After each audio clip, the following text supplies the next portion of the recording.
Setelah pulang nyampe di rumah yang di Kalimantan, si Li pas masuk rumah tuh langsung merangkak. Di lantai merangkak, mirip kayak buaya.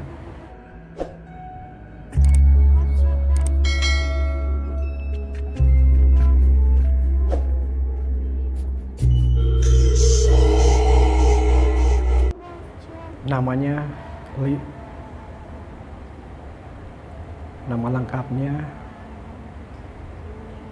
Rili Pramesti.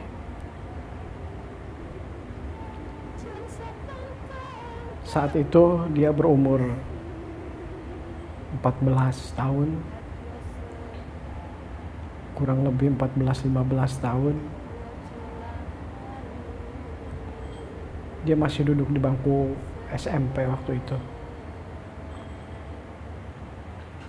Dia bersekolah di salah satu SMP di daerah Kalimantan. Karena di sana masih banyak hutan dan sekolahnya pun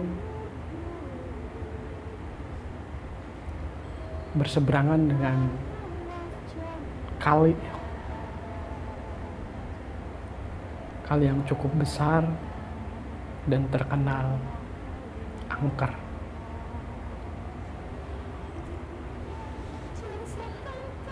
Suatu hari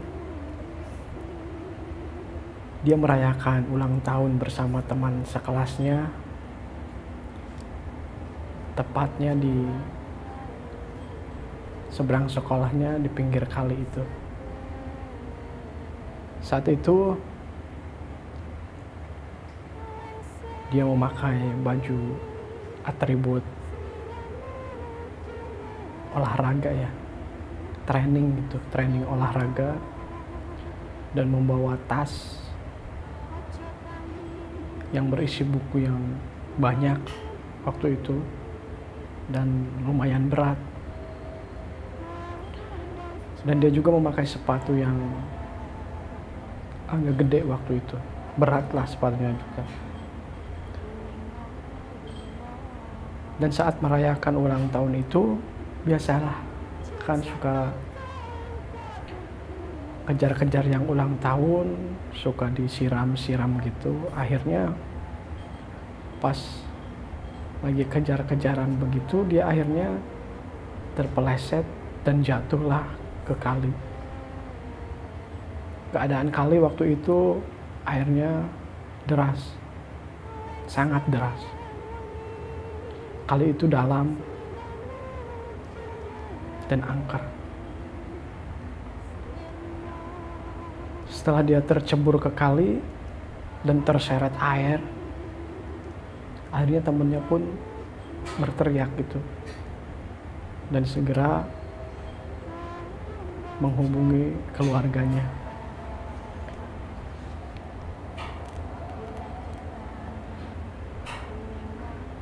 Teman-temannya pun segera memberitahu guru dan orang-orang di sekitar karena mereka berteriak, dan orang-orang sekitar pun datang gitu. Namun saat kejadian itu, Sili ini seperti bermimpi. Dia seakan bangun dari tidurnya, dan saat dia membuka mata, dia sudah ada di satu tempat, di mana tempat itu ada satu orang ibu-ibu dan 2 orang anak. Saat itu pas dia membuka mata, dia pun langsung bertanya kepada ibu-ibu tersebut, "Ini di mana? Teman-teman saya mana?" gitu. Lalu ibu itu bilang, "Ada, teman-teman kamu ada. Saya nyelamatin kamu, saya yang menyelamatkan kamu."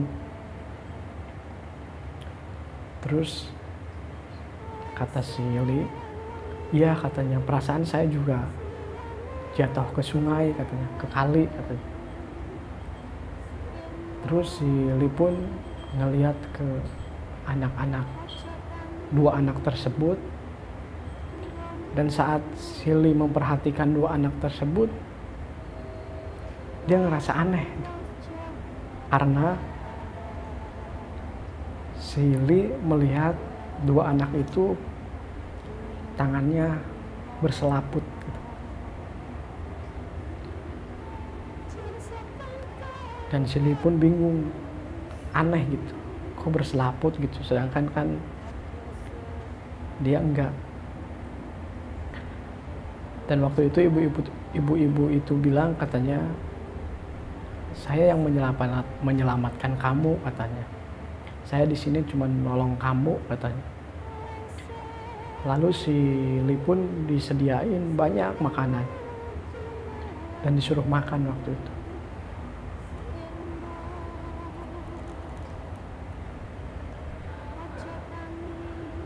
Dan setelah disuguhkan makanan, si Li pun melihat semua makanan yang berada di depannya. Dan saat itu si Li ngelihat, memperhatikan satu persatu makanan itu, semuanya makanan yang disuguhkan di depan si Li ini tidak ada satupun yang terbuat dari ikan ataupun mengandung ikan gitu. Jadi ya kayak tempe tahu gitu, makanan-makanan seperti itu.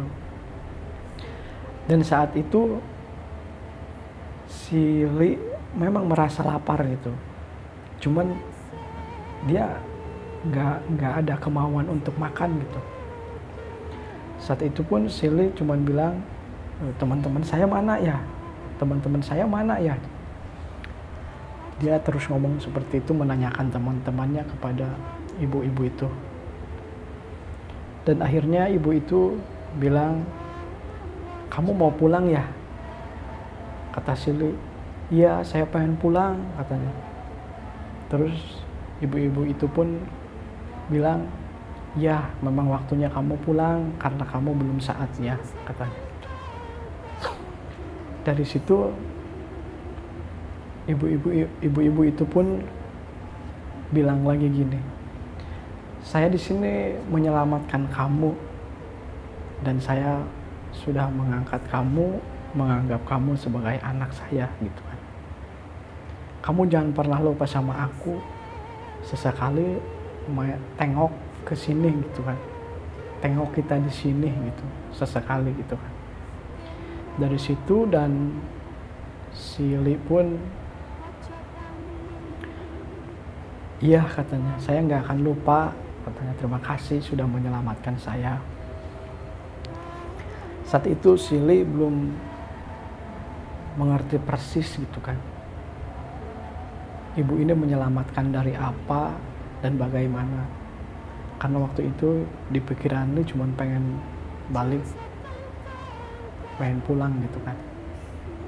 Dan saat itu ada obrolan antara dia sama ibu itu yang dia nggak inget gitu, tapi dia tahu ada obrolan itu, tapi nggak tahu isi obrolannya apa gitu. Dan akhirnya si Li pun kembali kayak tertidur, dan pas bangun dia tuh sedang diangkat tim SAR gitulah. Dan banyak warga, saat dia siuman batuk-batuk itu, dia ngelihat di situ ada banyak orang. Dia udah ada di darat ya waktu itu, udah ada di darat dan banyak orang, dan ada ibunya waktu itu. Karena kan saat dia tenggelam, ibunya langsung dihubungi dan sampai ke situ. Dan pas dia siuman, dan dibawalah ke rumah sakit, diobatin, dan alhamdulillah nggak kenapa-napa. Dan pas waktu ibunya nanya, kamu katanya dikirain ibunya kamu nggak bakalan ketemu katanya. Untung kamu ketemu katanya. Jadi pas ditemuin, kan dicari waktu itu dicari hampir beberapa jam ya. Kejadian tuh abis zuhur, jadi dia keseret arus dan jam 2-an tuh melakukan pencarian, dan jam setengah 6 hampir mau maghrib baru ketemu. Dia tuh ada nyangkut di satu ranting di pinggir sungai yang jarang terjangkau manusia gitu. Dan konon katanya di situ tuh, di sungai itu, di kali itu ya, yang menunggu tuh ada yang terkenal di masyarakat tuh siluman buaya putih.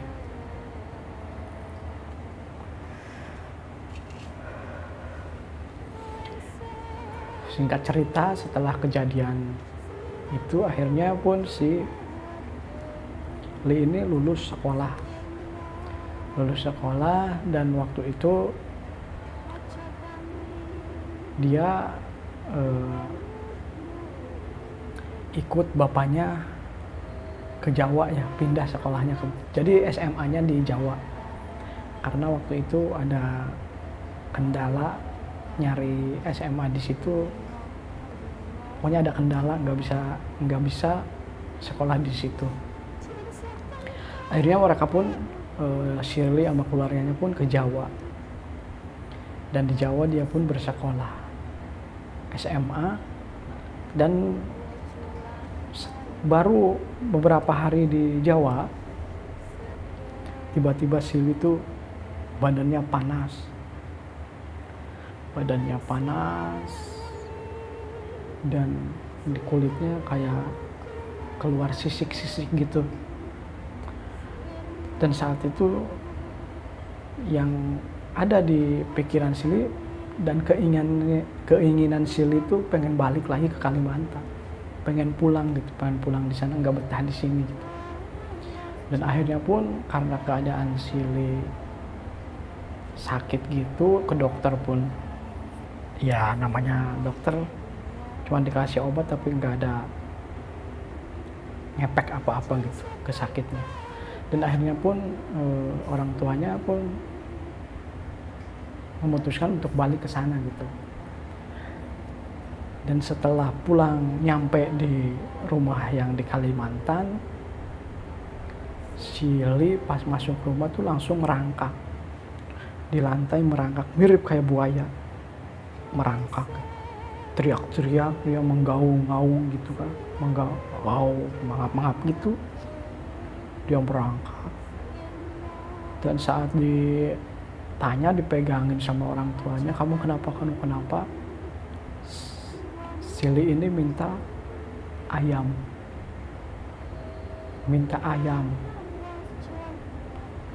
Akhirnya pun dikasih ayam saat itu, karena keluarganya yang udah nggak tahu harus gimana ngelihat anaknya keadaannya seperti itu kan, jadi nggak bisa mikir yang gimana, akhirnya diberilah ayam, dicarikan ayam dan dikasih di situ, dan itu ayam langsung dimakan hidup-hidup, maksudnya lebih ke darahnya yang dia makan gitu kan, sampai habis hampir 3 kilo ayam. Dan saat itu setelah dikasih ayam gitu agak diem tuh, dan akhirnya mamanya menghubungi kenalannya yang waktu itu namanya Om siapa ya, lupa, pokoknya mamanya ngehubungin kenalannya yang ngerti hal begitu, dan akhirnya pun datanglah ke rumahnya. Dan saat datang ke rumahnya pun dia diobatin lah gitu. Dan akhirnya kata omnya, Shirley melanggar satu perjanjian yang sudah dia buat dengan salah satu penunggu di kali itu. Jadi pas kejadian tenggelam itu, yang menyelamatkan dia itu siluman ikan toman. Dan setelah ditanya kenapa bisa ada jadi perjanjian begitu, dan sepengetahuan si om ini, katanya saat Sili tercebur ke sungai dan terbawa arus, itu dia sudah hampir diambil oleh siluman buaya putih dan siluman ikan toman. Mereka berebut, akhirnya pun mereka, si buaya sama si ikan toman ini, istilahnya mereka pun melakukan perjanjian gitu. Gini, mungkin gini lah kalau bahasa kitanya, si buaya kan udah duluan nemu, dan akhirnya nggak boleh sama si ikan toman, karena ikan toman bilang Sili ini masih ada hubungan sama ikan toman. Tapi si buaya ini nggak yakin, katanya. Coba buktiin kalau memang dia itu masih ada hubungan sama kamu. Iya, katanya, dia udah dianggap seperti anak sendiri, walaupun beda bangsa, beda alam, tapi dia ada hubungannya, kan. Dan saat itu kata si buaya, ya udah, gua liatin gitu. Kalau memang kelihatannya dia suka datang ke situ dan suka mengunjungin ke sini, itu berarti iya, katanya. Dan makanya waktu pas Sili disodorin makanan dan dibilang, kamu jangan lupa sama kita ini yang nolong kita, dan kamu udah saya anggap sebagai anak, itu maksudnya ke situ, karena nggak mau satu saat Sili lupa sama keluarga Toman ini, bangsa Toman. Si buaya tahu dan akhirnya mengincar dia. Begitu sih maksudnya mungkin. Dan setelah dijelaskan seperti itu, ya udah, katanya, terus gimana, bisa diputusin nggak gitu perjanjian itu. Dan akhirnya pun kata si om ini, bisa, tapi saya tidak sanggup, katanya, kata si om ini. Akhirnya itu dicarilah banyak paranormal, banyak ahli spiritual di daerah Kalimantan, dan mereka pun nggak sanggup gitu. Dan pada akhirnya ada satu orang yang berasal dari desa yang terkenal di sana, ilmunya paling terkenal, paling tinggi lah di antara semua, di antara semuanya yang di daerah Kalimantan. Itu ada satu tempat yang terkenal ilmunya lebih dari yang lain gitu. Dan akhirnya pun datanglah orang itu dan mengiyakan, iya, katanya, ini ada perjanjian dan harus diputus, katanya. Ya udah, akhirnya keluarganya pun meminta tolong agar diputuskan perjanjian itu gitu kan. Jadi memutuskan perjanjian sama si siluman ikan toman, dan ikan toman pun putus sama perjanjian sama buaya gitu kan. Dan akhirnya keesokan harinya dilakukan ritual gitu kan. Jadi Sili ini diikat badannya pakai tali, terus tali itu diikatkan ke perahu yang kelotok itu yang ada mesinnya gitu.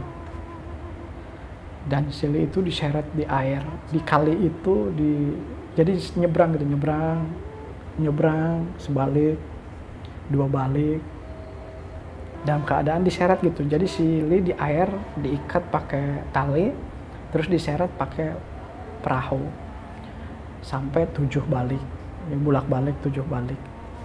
Dan setelah dilakukan ritual itu, dan akhirnya pun kata si orang ini yang melakukan ritual ini, katanya, kalau bisa jangan dekat-dekat sama sungai ini, sama kali ini, kata. Nggak apa-apa sih, tapi jauh lebih bagus udah jauhin sungai ini, jangan sampai dekat-dekat gitu kan. Dan akhirnya pun saat itu terputuslah perjanjian itu dan nggak ada gangguan lagi dan nggak ada kejadian yang membuat dia sakit gitu. Dan setelah beberapa minggu di sana dia kembali normal, sehat dan nggak yang aneh-aneh. Akhirnya pun dia balik lagi ke Jawa dan melanjutkan sekolahnya di sana. Itulah sepenggal kisah dari Pramesti, dari realm Pramesti ya. Kurang lebihnya ya seperti itu cerita yang dia ceritakan sama gua.